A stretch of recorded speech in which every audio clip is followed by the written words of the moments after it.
భోగముల మాంప భవ్యోపదేశాల మేలిమందుల పెట్టే మేటి గీత పరమార్థ యాత్రిక సాళికి ఆకలి తీర్చు బోధాన్న సత్రంబు భూరి గీత అజ్ఞానమనియడి అంధకారమడంప దినరాజ తేజంబు దివ్య గీత బహుళ దుష్కృత భంగ భవవార్ధి దాటింప పడుతరమగున ఒక భవ్య గీత బహుదైహికాముష్మిక పాఠములు నిండుగా గడపు సద్గురుడు గీత సర్వమత సంబోధ సారగీత దాని సమనేది మోక్ష సంధాయి మనకు మహాత్ములు చెప్పినటువంటి గీతను గురించి దివ్య సందేశం ఇది.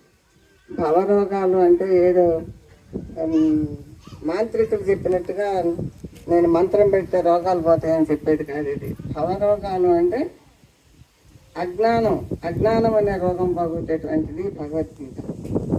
సూర్యోదయం అయితే లోకాల్లో ఉండే చీకట్లు పోయినట్టుగా గీతలో ఉండేటువంటి సారాంశాన్ని తెలిసినటువంటి మహాత్ములు చక్కగా బోధించినప్పుడు మనం దాన్ని శ్రద్ధగా వినగలిగినప్పుడు లోకంలో చీకట్లు పోయినట్టు మనలో ఉండేటువంటి అజ్ఞానం పోతాయి.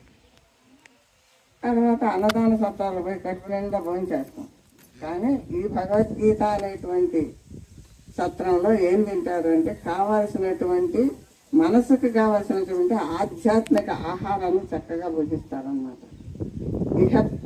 ఇహలోకంలో ఇక్కడ ఎట్లా జీవించాలా, ఈ జీవన విధానం తర్వాత మనం వచ్చేటువంటి జన్మని ఎలా సాధించుకోవాలా, ఎలాంటిది సంపాదించుకోవాలా అనేటువంటి జ్ఞానాన్ని ఇచ్చేటువంటిది భగవద్గీత. అందుకని భగవద్గీత విశేషమైనటువంటి జ్ఞాన భాండాగారం.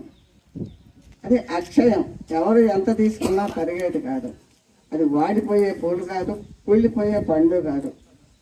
భగవద్గీత ఎప్పుడో 5000 సంవత్సరాల క్రితం శ్రీకృష్ణ భగవానుడు బోధించినటువంటి భగవద్గీత. అది అర్జునుడికి ఒక్కడికి కాదు, ఆంధ్ర లోకానికే కాదు, భారతదేశానికే కాదు, ప్రపంచ భాషలన్నిటిలో లిపి ఉండ ప్రతి భాషలో లిఖించబడిందని మహాత్ములు చెప్తున్నారు.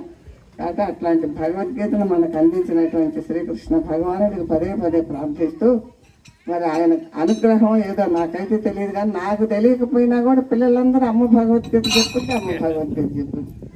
ఇది మాత్రం నాకు ఎందుకో పెద్ద బిరుదునిచ్చారు శ్రీకృష్ణ భగవాన్ తరఫున మన పిల్లలందరికీ కూడా మరీ నమస్కరిస్తూ సెలవు తీసుకుంటున్నాను.